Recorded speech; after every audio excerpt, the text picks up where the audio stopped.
We are live. Okay, so we are live. Mhm. Let's wait a little bit to see if somebody join. If anybody join.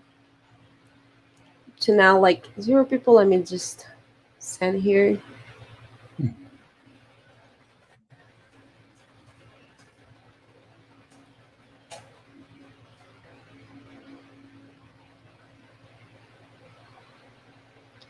Okay, Okay. I have 2 people.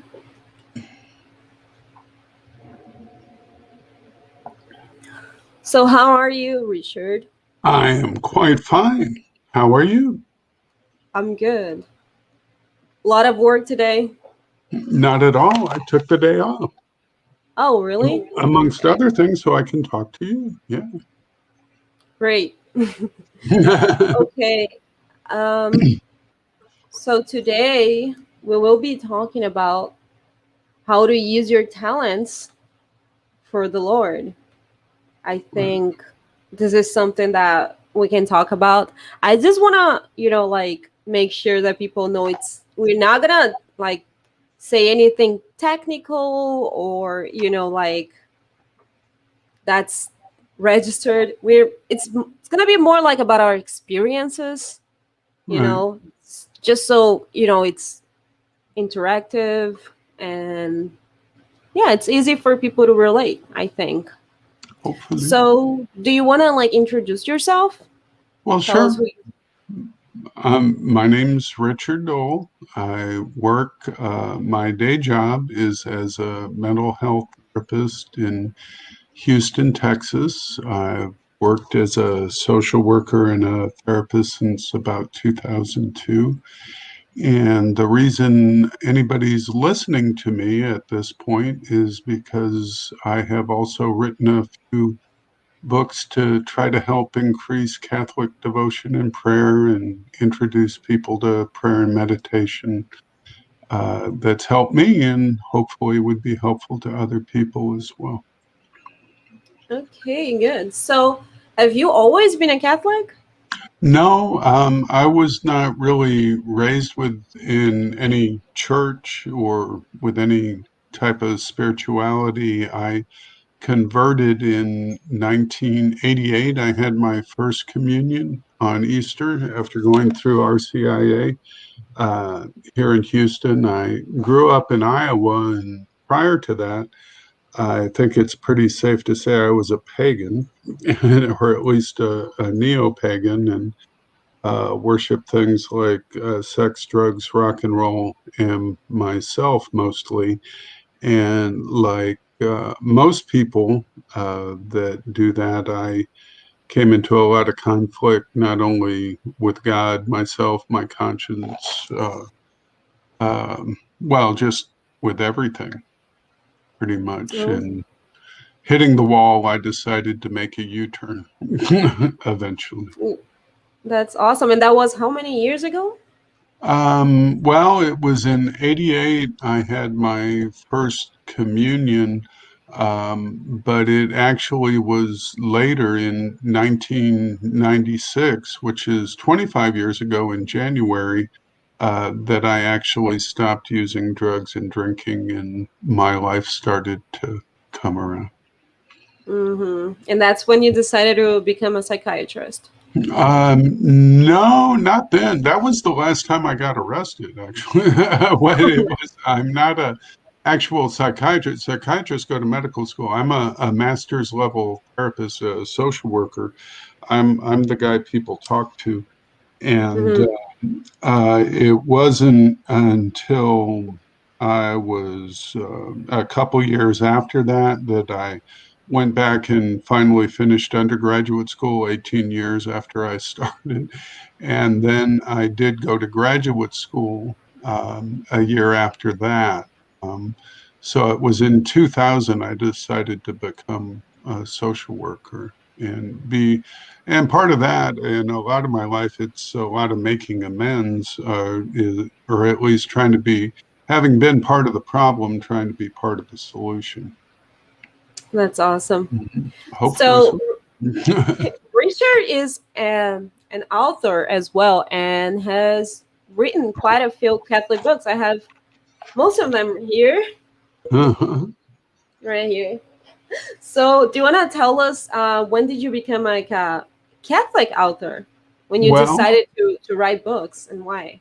well, the I made one or two failed attempts prior to the 100-year anniversary of Fatima, and then the first one I wrote was just what you have there. It's called "What You Need to Know About Fatima," and it's kind of a basic summary. If somebody knows about Fatima, they're not going to learn anything new. But it also includes the Rosary, Scriptural Rosary, and uh, and stuff like that. And I wrote it obviously in honor of Our Lady of Fatima, the century, and as I was saying, mostly to try to be things that have helped me be helpful to other people. And I got to say, all the pretty artwork I have to thank you for because you did that, which is something you've been doing to help me as well. So it's a mutual thing. We can use our talents to help people. Yes, that's great. So, what would you say that Scriptural Rosary means? It's like, do you have like comments? Just, I think it's Well, interesting for you to tell people. well, the thing about the rosary is it is both prayer and meditation. It may have actually started out originally just as more prayer, but in terms of meditating, basically for each Hail Mary bead, there's a line from Scripture to help focus the mind or meditate or reflect on the mystery.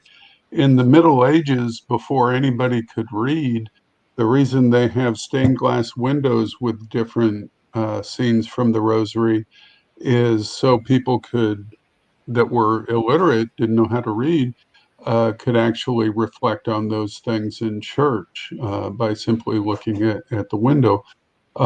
So prayer and meditation go hand in hand. It's to have your whole self. When people say like prayer from the heart or prayer with your heart, pray with your whole being, to Yeah. love God with all your heart, mind, and soul. It's to put your whole self into your prayer, which is a lot easier for me to say because I just said than it is to do, to be fully present and fully offering everything you have to God for even a second.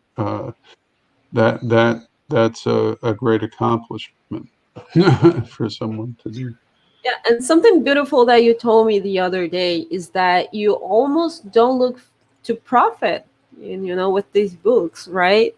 Oh no, I'm not profit. Yeah, no. If anything, I'm losing money. Actually, I mean, yeah, they're all less than $5. I think the cost to print them is most of them is around 2 or 250 or something like that. Um, and I really don't. I mean, at most, I'd have trouble buying coffee every day of the week with what I actually make off them. I never went into it to actually make money. If I could sell them at just cost, I probably would, but actually Amazon won't let you do that. Well, but I And think that's beautiful. So we have Valdo saying hello from Brazil. Hi, Valdo, yeah, my hey, Valdo. great friend. He's the one who created the graphic art for our live today. So Oh, well, thank you, thank Deco, you very much, Valdo. and watching. This is my dad. Thank you Oh, for all watching right. that. All right. Well, you have a wonderful daughter. You did a good job. But anyways, I think it's very it's this is the main thing that we're gonna be talking here today, to use our talents. Um, not always to look to profit or to just to think like in making money about everything we do. I'm not saying that you shouldn't think about making money because you Right. have to, you know, But it's good Mhm. to sometimes, find ways to use your talents Mhm. to like honor the Lord. Because if you think about it, God gave you those talents, these gifts. I forgot what was I had saved earlier, but it's Matthew 25:14-30, where he talks about the parable of the talents. And Mhm. for those of you who don't know or don't remember, it's pretty much, um the employer give 5 talents to one person, and then 4 talents to the other, and then gives 1 talent to another. And then all of them take the talents and make more talents out of it, and then give it back to the boss. But then there was one who only had 1 talent. Mhm. So he was scared of losing that talent, so he buried. And then the boss is like, "Oh, you are a bad servant, because I gave you the talent and you hid." Mhm. So the story is pretty much an analogy to us and our talents. So it's pretty much saying that if God has given us all, like gifts and talents and skills, and Mhm. we are either scared of showing them to promote the kingdom, or we are selfish, because that happens to a lot of people, and Mhm. even to us. Like, God give us talents and we use for us to make money, and like I said, that's great, but are we thinking Mhm. on how we can use that? Mhm. What is your skill? What do you have today? What God has given you, and how are you using Mhm. that? And I Right. think that I came across, that this thought in in my life. A couple of years ago, I when I started doing filmmaking and photography. Of course, the first thing, like you look for is to work with pretty much anything. But then I realized that I had the responsibility, not only to use it for the Lord, but like to transform it into beauty, into something that pleases the God. Because a lot of the art, uh, like the cathedrals and the paintings that were made, were intended to make people feel closer to heaven and to God. So Mhm. I feel like artists have this great, like Mhm. responsibility, because your art can either, make people feel closer to God or the opposite. So, Mhm. I thought of that, and I I thought, like, how can I use this? What can I Mhm. do to, and at first, I feel like this happens to a lot of people. At first, your first thought is, I don't have anything to offer. I don't know what my Mhm. talent is. A lot of people think that, but Mhm. I'm telling you, there's always a way. There's always something you can do, you know? Uh, so yeah, I decided to start. I learned that before, the cathedrals, like I said, and everything, were made in such way that people would, feel in heaven. So I was like, how? I know that's like a lot, but I was like, Mhm. how can I make my photography, you know, Mhm. make people feel closer to God and to Jesus? And that's what I look for up until this day. Like when I photograph the mass or church or even people, I try to represent, not represent, but I try to, like make people feel closer to God. And that's not an easy job. I don't think I'm, giving my fullest yet, Mhm. but I intend to always, like give more and more. And I'm still learning, because it's Yeah. everything, like it's a constant, school. Well, I took one class I took in undergraduate school was a philosophy class on the philosophy of art and beauty, and it talked about if something is good and true to the degree that's reflected in art, that's what true beauty is. And especially in media or graphic or media arts, it's kind of hard to make money doing that when all the music videos are of a different culture than what might be truly good or beautiful or virtuous or otherwise. I mean, that's not really what sells music videos or beer or other things. So it's actually not only noble to do that, but the thing is, it's additionally,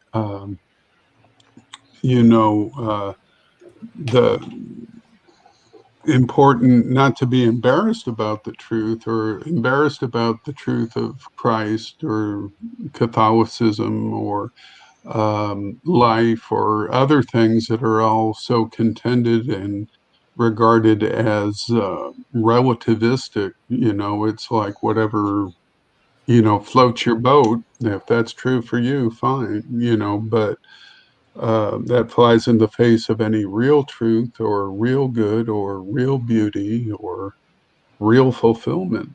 I would Mhm. have to seems to be the consensus otherwise. Well, because this is a maybe this is a subject for another live, Oh, but it's sorry. no, but it's pretty much because nowadays beauty is kind of like relative. There is Hmm. this speech of like, okay, what's beautiful for you, it's might not be beautiful for me, but we know that that's not entirely true. Hmm. And so I try to follow this line of beauty in what I create, in what I produce. But again, I'm still learning. I know that I have a lot to learn and a lot to give. Well, I gotta tell you though, I mean, it is a fact, actually. I mean, since I met you and I have produced maybe one or two other books since then, but with your help and the other media help you're doing, they're actually selling consistently on a daily basis. I mean, there are some days go by, nobody buys anything, but it's really like day or night, and I'm quite confident that if the books didn't come in a pretty wrapper that you provided, or if I didn't have the other help you're providing me with, that it wouldn't have as much of an impact. Again, yeah, because you're right. Yeah, I'm not going to get rich. I'm not going to quit my day job or anything like that. But I do want to reach as many people. If they're going to pray and they're praying with my book, good. Why not? I mean, I don't really have a dog in that. But anybody else's book is fine too. But I do want to be part of that solution. So, So Rodolfo Murilo says, "Welcome to Brazil, Richard." all right. Well, I wish it doesn't feel like I'm being Maybe virtually one there. day. It's cold up here today. Well, I live in the north, so it's pretty Uh-huh. much warm all the time. Oops, Okay. I hit my mic. So Um, yeah, what's the advice that you would give to people that are saying today, I don't know what my talent is, or I don't know what I can offer to God? well, I really don't know what their talent is if I don't know that.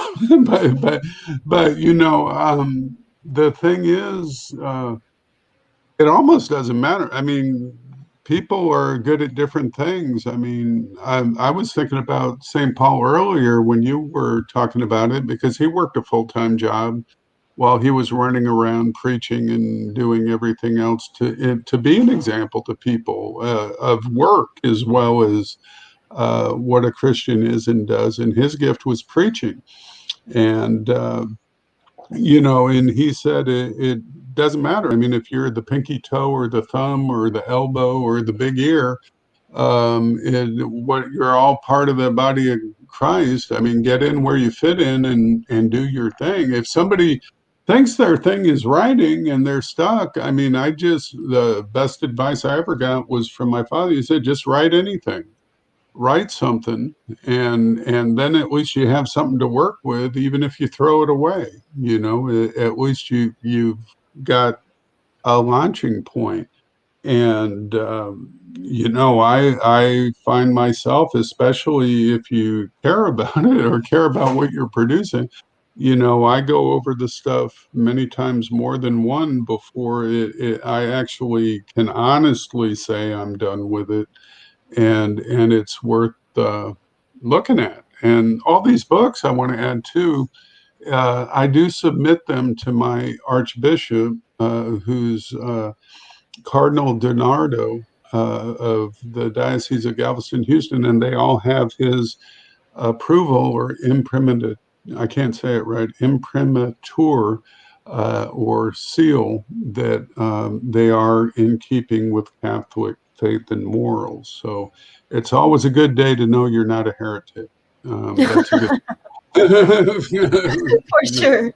So. And also, I think that um, it, like you said, it doesn't really matter if you don't think you have a talent right now. I think it's always the advice I would give is to pray, uh, and just do anything, because sometimes we focus so much in our talents Mhm. and what we can do, and we don't focus on what Mhm. is needed.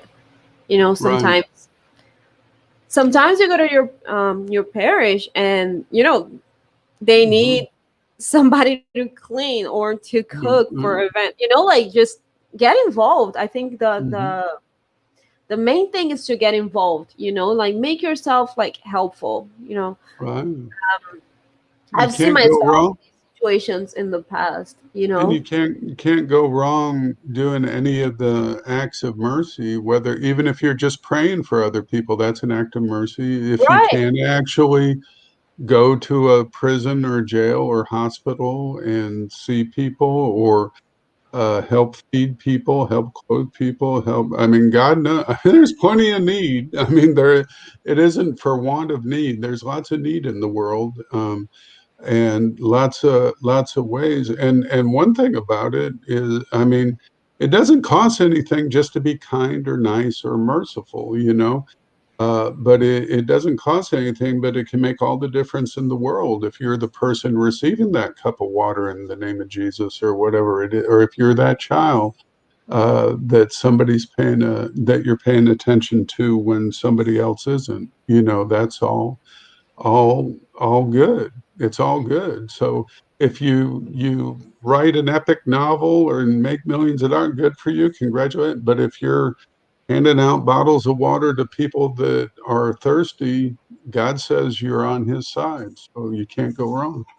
And I think it's very interesting what you said, because there are literally nuns that just lock themselves, like, and just pray. There Right. there are literally like some nuns that pray 24/7 nonstop. They do turns, and that's what they do for the world, and it's Right. amazing. So that's Yeah, true. bring grace. Bring Sometimes, grace. yeah. Yeah. No, there are. I've been to some Cistercian monasteries, and they're cloistered priests and brothers, and all they do is say the office starting at a quarter till 4 in the morning. They're up and singing the Psalms and praying and working, and then get up and do it all over again. There's others that do constant adoration of the Eucharist, like you're saying, taking turns, just like people do in a parish where you have 24-hour adoration or something like that. I mean, that's a great thing. I mean, you're doing yourself. I mean, Jesus only asked people do one thing ever in his whole earthly life, and that was just stay with him for 1 hour. So if you're doing that, you're doing you're doing something, and he didn't even get that from the people he asked it from, unfortunately. But it's something we can give him. If you're giving God an hour once a week or once a day, if you're doing it daily, God bless you. I wish I could. The pandemic sort of squashed that for me, but um, Yeah, I mean, and when you say a Hail Mary, you're not praying for yourself. You're praying for the whole world. Your rosary is automatically joined with every rosary that ever has been, or will be said by every sinner. We're all sinners. So, I mean, we're praying for everybody, in and through his mother, so we're sending up our prayers to Jesus the same way he came into the world, through his mother, you know. I Amen. know you're a big fan of Louis de Montfort, and Yes. that's the whole thing. The thing about the rosary, the thing about Fatima. I mean, God sends his mom. He came himself, and now he's sending his mom, and he's sending them to us. I mean, if you're Catholic, we're the ones he's saying. He doesn't go to the Baptists and say, hey, do he's asking us to save the world, right? I mean, that's what Yeah. it is. He said, pray, sacrifice, save the world, save people from damnation. He's asking me, you, anybody who says they're a Catholic. It's a personal thing, if you're Catholic, Newton, huh? Go ahead. Newton's, Newton says, I appreciate this dialogue, Hayes and Richard. I'd like to more streams like that, please. Congratulations. Thank you, Newton. Obrigada, Newton. Right. And Sorry. then Mariana says, hi, my Hi. sister. I love how my whole family is watching us right now. Well, I wonder why. They always my support well, me. my whole family isn't. So that. um, And then a very good interview. Congrats. Thank you, Mom. Obrigada, mãe. Mom's happy. Everybody's happy. True. But So do you but want to yeah. talk a little bit more about your books? Sorry if I interrupted you. No, you're fine. Go ahead. So do you want to talk? Because I feel like the Saint Dymphna book is the book that People speaks. care about that. Yeah. No, and I feel like it has everything to do with what you do, because you kind of like advise people with mental issues that are going, through, Right. mental problems. And Saint Dymphna, it's a patron saint of the people with Mentally, emotionally disturbed. yeah. Right. So you want to talk a little bit more about this Sure, book? sure, yeah. Because I mean, most people, if they think about it, they think they're. I don't. There's a lot of unhappiness in the world. There's a lot of people that are unhappy, and some people are more unhappy than others, and some can do more to help it than others. And Saint Dymphna is the patron saint of the mentally, emotionally disturbed. She's a martyr. She was martyred at age 15 by her father, who cut her head off when she would not enter an incestuous marriage with him after her mother died, and he had searched the whole kingdom for a woman that matched his wife, who was dead, in beauty, and somehow it got into his head that his own daughter looked a lot like her, and she had become a Christian and taken a vow of virginity, aside from most people naturally being creeped out by the thought of marrying their father. I think, there's some natural aversion to that. She fled, and her father eventually tracked her down in Belgium. She had fled with the court jester, his wife, and her confessor, a priest, and they set up in this town outside. Had a little place they were staying outside of Gale, Belgium.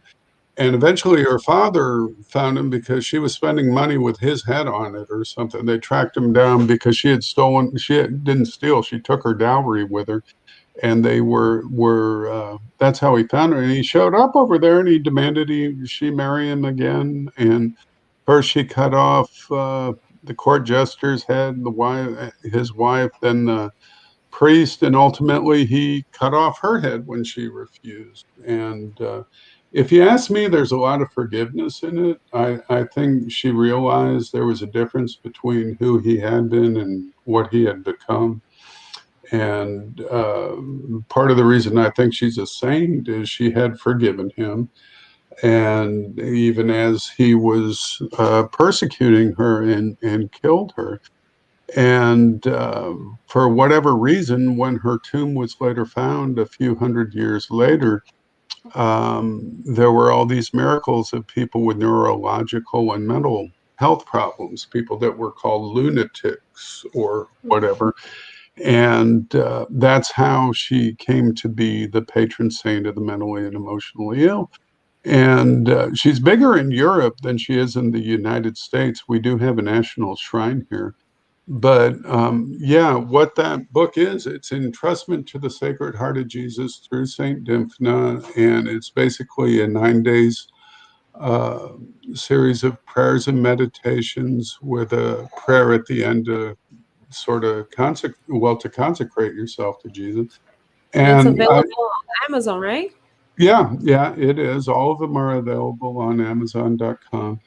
And whenever you decide to translate them, they'll be available in I Portuguese. still have to do that.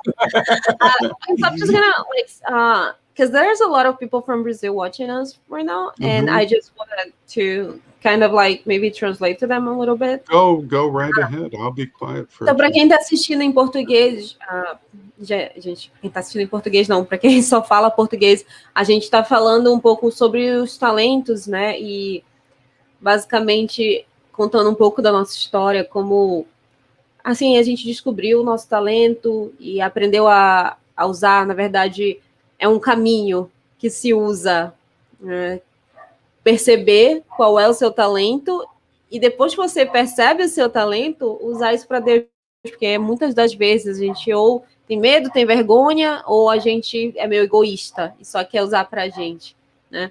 E tem justamente uma passagem na Bíblia que fala sobre isso, que é a passagem dos talentos, onde Deus não, o patrão deu 5 talentos para um, 3 talentos para o outro e 1 talento para o outro. Aí os outros trouxeram os talentos, né? Levaram os talentos e multiplicaram os talentos. E depois, mas teve o que só havia recebido 1 talento, enterrou. Então, o patrão ficou furioso com ele, falou: você é um servo mau, porque eu te dei o talento e você enterrou. Ele enterrou porque ele tinha ficado com medo de perder e não multiplicou. Então, isso é uma lição para a gente, né? Tá falando que Deus dá talentos para todos nós e que nós temos a obrigação de usá-los para o reino de Deus, né? Porque não é nosso. Tudo que a gente tem vem de Deus. Então, o mínimo que a gente faz é usar para Ele. Então, é basicamente um diálogo para a gente perceber. E também para as pessoas que às vezes, muitas das vezes, têm medo, ou então dizem: eu não sei qual é o meu talento, eu não sei o que eu posso dar para Deus. Acho que a parte mais importante é, primeiro, você rezar por isso, para tentar descobrir qual é o seu talento, mas também se fazer útil, porque às vezes você não precisa de muito, não precisa ter um talento extraordinário. Basta você servir com o que estiver sendo, porque muitas das vezes as pessoas estão precisando de algo, né? Então, procurar aonde estão precisando de trabalhadores, de pessoas e se fazer disponível mesmo. Okay, sorry, Richard. I was just kind of like people. It's okay. But yeah, that's what and that book is not only for people who maybe feel like they're suffering. Again, it's a lot about forgiveness. I don't know too many people that don't need to forgive somebody, and also for people that work with people that have mental or emotional problems. It can be good for a lot of things, and it's the most popular of all of them, actually, that I have written. And I think it's because she's a little lesser known, and uh, the world Not could be many a people have happier. written about her. No, there's not a lot of stuff I've found. But she may be a little young girl, but she's got a lot of pull. She's got a lot of pull. she helps more people than I ever will. But let's talk a little bit more about what you do, like for your career. Uh-huh. 'Cause you're counseling people, right? Yeah, I'm a mental health therapist. I've been trained in what's called cognitive behavioral therapy and cognitive processing therapy, which is cognitive processing therapy specifically for trauma or PTSD, people that are sort of stuck in some terrible thing that's happened to them in the past, mentally and emotionally, basically, is a very simplistic explanation of what that is.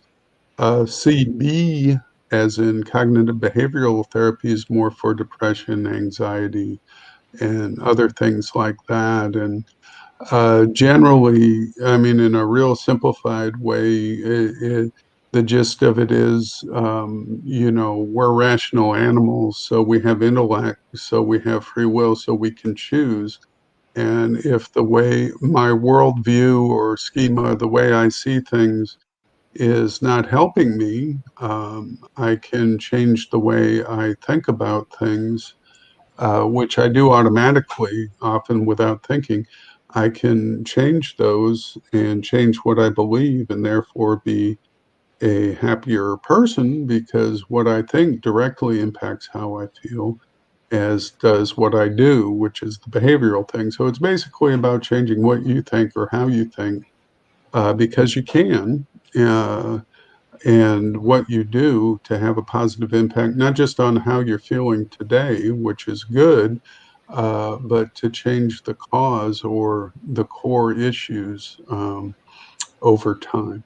And that's the I also do a lot of case management stuff, tell people where to get food and Mm, get their rent paid or you see a doctor or what. I do a lot of that stuff too. So I mean, a lot of people, that since I work, for the government, for the county, it's a public, thing, and we help people that other people won't because they're broke or don't have insurance, and so they have a lot of needs. In addition, mental health is one of many needs they have, frequently.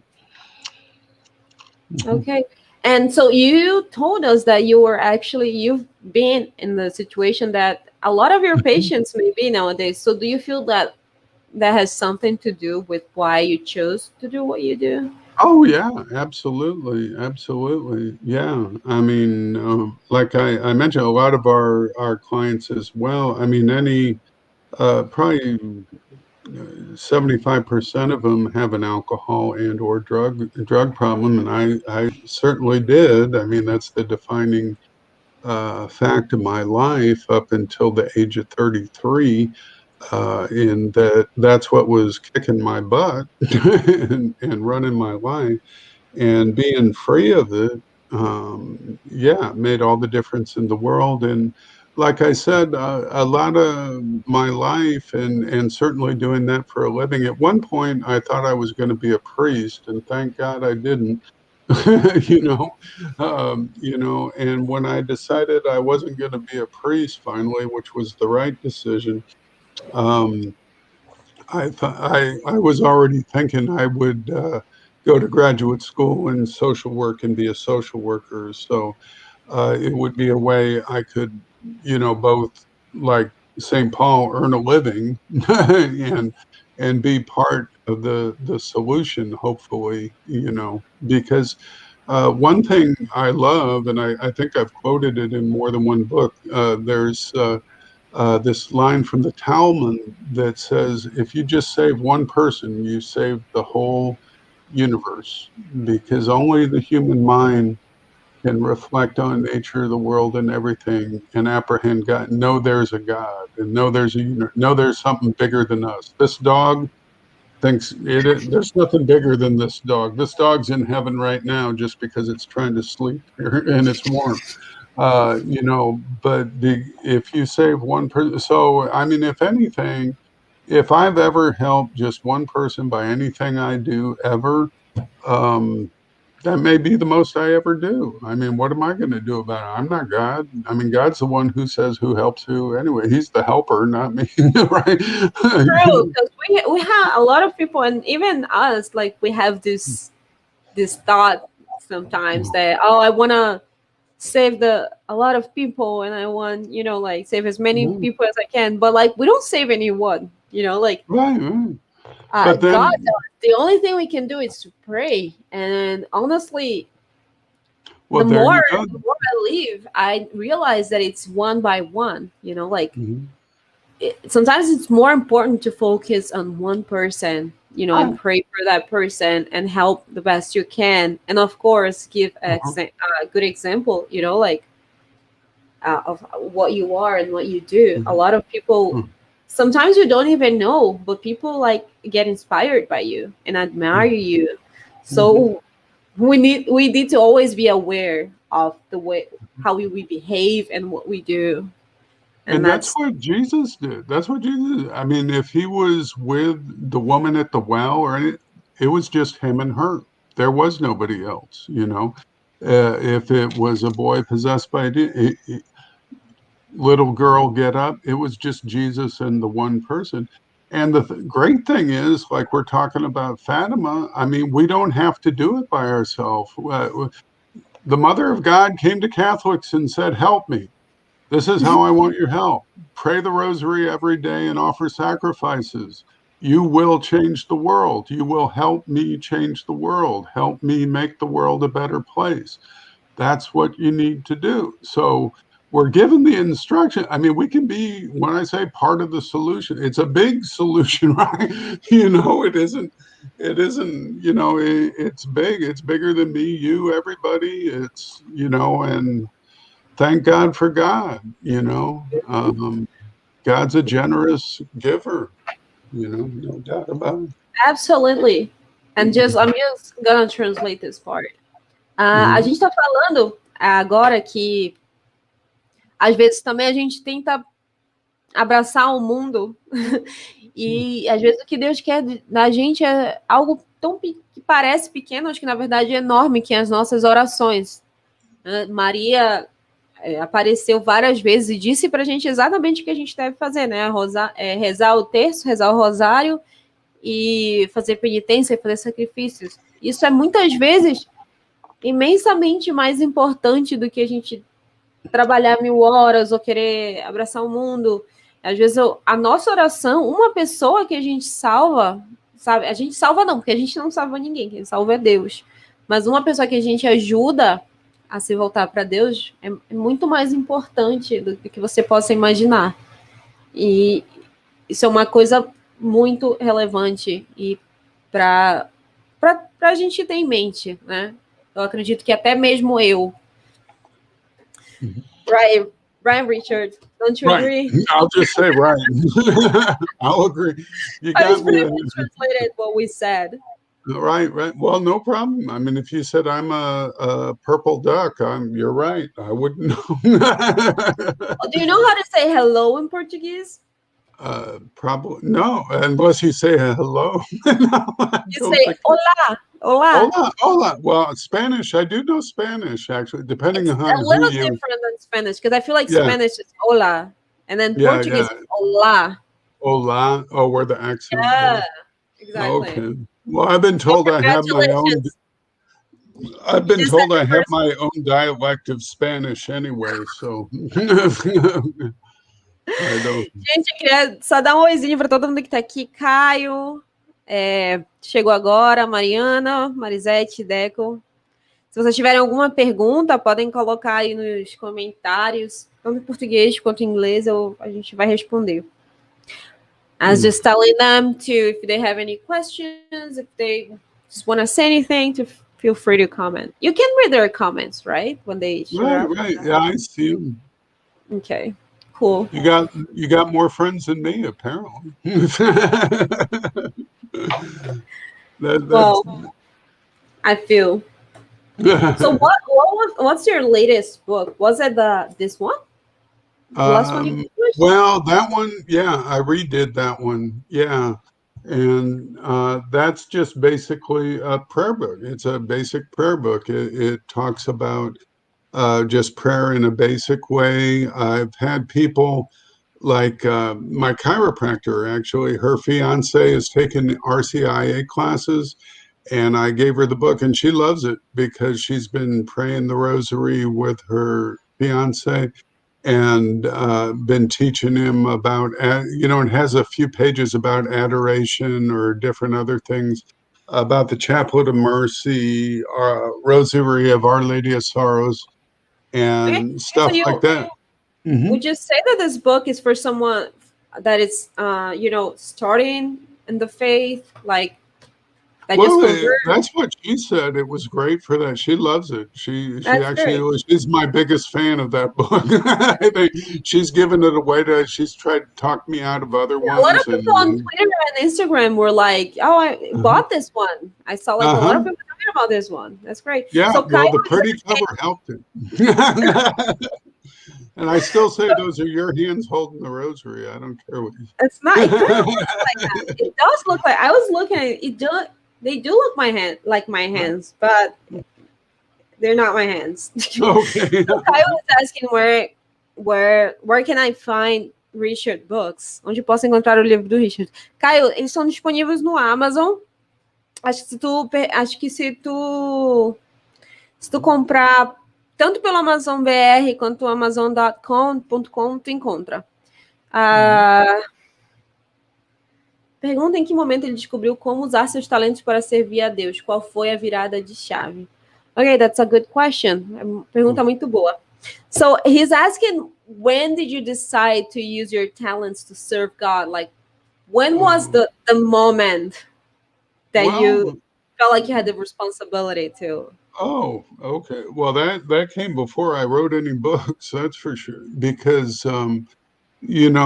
aside from life, aside from God giving me life in the first place, as I mentioned, God saved my life from the life I was living prior to the age of 33 with alcohol and drugs. And, it's my belief he saved my life to save my soul. I don't think God does stuff for no reason like that. And so one of the first gifts I had was the ability to have sobriety, right? To be able to not drink or use drugs a day at a time. So probably within a year or two of getting sober and being drug free, I started participating more in that and trying to talk to other people about it or share my experience in a way that might be more helpful to them. One of a few things I did around that time was I went to a homeless shelter downtown where I had previously stayed. And it's a non-denominational thing, but I went there and basically just told my story because it had been maybe 4 years earlier. I was sitting outside there waiting to get in, thinking things couldn't get much worse. And right when I thought things couldn't get worse, a pigeon shit right on my hand. A bird pooped on me. So it got worse anyway. But Really? Is that but real? it got better later. And I was able to go back and say, hey, I was here and now I'm not. And this is what I did. And God helped me do it. If you want, God would probably help you do the same thing because God is good and he does stuff like that. So, Então, só respondendo ao Caio, ele falou que, assim, quando ele teve problemas com álcool e com drogas na juventude dele, depois que ele encontrou ajuda, né, e melhorou, ele viu que era a hora dele de fazer a mesma coisa por outras pessoas. Foi aí que ele começou a trabalhar com o que ele faz, dando aconselhamento, acompanhamento para pessoas que sofrem desses mesmos problemas, e mais tarde a escrever os livros. Quando ele foi mais fundo na fé, começou a escrever livros para passar para as pessoas o que tudo que ele tinha aprendido. So I think that response. Uh-huh. And Okay. okay. Is there anything else you would like to talk about? We've been Mm, talking for almost an hour. That's crazy. I Well, know it doesn't seem like it, but no, it's just like 10 having fun. minutes. We're having fun. If nobody else is having fun, we're having fun. Yes, at least we are having fun. Well, let's talk about Reza shoots. What else does Reza shoot? Reza does beautiful book covers that help sell books and marketing. And what else does Reza do? I'm probably mispronouncing your name. I can't believe you haven't learned how to pronounce my name. I Raiza. know. I huh? I Raiza. Aiza Aiza Yeah, Aiza yeah, that's perfect. Aiza. It's complicated. Uh, It's complicated for North uh, America to say my name. complicated woman has a complicated name. Well, I have a YouTube channel, as you guys can see. I'm a photographer, filmmaker. I work for a few Catholic companies for a Catholic author like Richard, but I also photograph masses, and I love photographing churches and saint statues. You can see all of my work on Instagram. And I do a little bit of marketing and sometimes graphic design for book covers. Which we like. We like them. We're big fans of that. Well, we're sure we only have 10 minutes. Okay. So do you want to like say anything? I To don't conclude know. our lives? Um, I don't know. When are you coming to Houston? I don't know. Actually, right now. Right. Probably after the pandemic. So should we pray a Hail Mary to end? We can do that. Do I get to lead this one, or do you want to lead this one? Go ahead. No, you I'll can. lead. Are we Nope. gonna do like 2 languages? I think so. Because I only know one that you know. So, okay. You ready? Yes. No. Hail Mary, full of grace, the Lord is with thee. Blessed art thou amongst women. Blessed is the fruit of thy womb, Jesus. Bendita sois vós entre as mulheres, e bendito é o fruto do vosso ventre, Jesus. Santa Maria, Mãe de Deus, rogai por nós, pecadores, agora e na hora de nossa morte. Amém. Amen.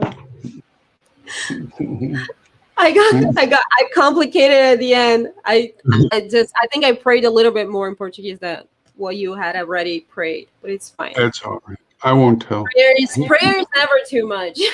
Right. You can't pray too much, right? So thank you, Richard, for agreeing to talk to us today. Absolutely. And we should do this more times. Mm-hmm. Well, and thank you. Thank you for all your help and all your work in doing this. And I hope this is helpful to you too. Yes, and to other people, whoever watch this or will watch, because this live will be on my YouTube channel. Yeah, there is one thing, because you were talking about the parable of the talents and stuff, and the thing is, if you remember, I mean, I can't quote it. I think you mentioned what chapter and verse it is in Matthew, but at the end of it, when the guy takes away the one talent from the guy that buried it in the ground, he said, "I'm going to give it to that guy." And Jesus said at the end, he said, "So it will be, at the end of time, he who has not, even that will be taken away from him." Because if you're going to the wrong place, you're going to lose everything, right? That's the thing. What little you have would be, it isn't, because he says again, I mean, it isn't worth it. What does it profit anyone to gain anything and lose their very life? And he said it, not me, and he's who he is. I'm just me. I'm not him. More reason to listen to him than me. So, Bennett, In fact, only God can offer a way to go when everything else fails. I guess that's what happened to him, right? I would say so. Yeah, yeah, Yes, absolutely. right. The light at the end of the tunnel doesn't have to be a train. Querer saber mais em como usar meus talentos para servir a Deus. Eu admito que ainda não encontrei o norte. Essa entrevista me ajudou a clarear mais a minha mente. Que bom, Caio. É isso aí. Às vezes está bem na nossa frente, mas às vezes também a gente não precisa de muito. É realmente ver onde é que estão precisando de ajuda, onde é que estão precisando de mais trabalhadores, né, mais braços e se meter mesmo, sabe? Acho que tudo começa assim. Então a gente vai encerrar por aqui. A gente já está há quase 1 hora de live, que é louco para mim, porque para mim parece que a gente está se falando só 10 minutos, mas eu pretendo fazer outras lives como essa. Para quem está assistindo, pode deixar lá no meu Instagram ou seguir o Richard, que é The Catholic Author. Eu vou escrever aqui nos comentários as redes sociais dele.